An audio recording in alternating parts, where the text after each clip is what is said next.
It's day one of the Adidas Player Combine. All roads lead to Indianapolis for January 17th MLS SuperDraft. Now, the first day, it's the player physicals. It's happening behind closed doors. But while that unfolds, we had a chance to catch up with Toronto FC Academy Director Thomas Rongen.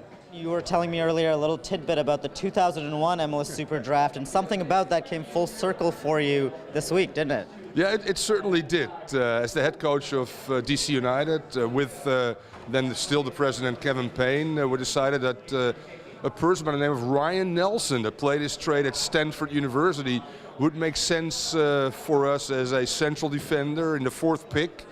And here we are, 2013, and who's on board at Toronto FC? It's Ryan Nelson. So yeah, it all came full circle, and I also realized that he not only would be a great player and would use MLS as a stepping stone for his career in the BPL, which he's done, and also eventually would make a great coach, because he was an unbelievable student of the game in his first year when he played under me.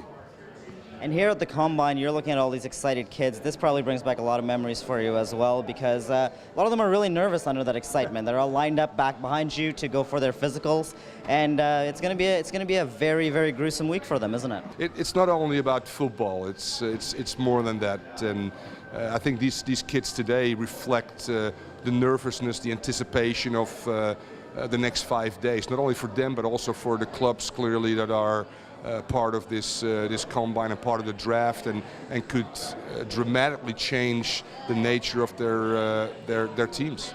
And the matches in the Combine start on Friday. What is Toronto FC looking for? As you're going to be sitting with the technical staff, what are some of the things that everybody's looking to get out of this? Well, I mean, I don't want to make this very convoluted, but there is no magical formula, quite frankly. There isn't any particular player that's a number one that we've seen in prior years that stands out, that's a given. So I think that the position that we are taking with our number one and number three overall pick, which is a great position to be in, is to look at the talent here, look at maybe the best overall player, look at maybe position specific, where we really need to fill some holes within our own team. Trade options are always there.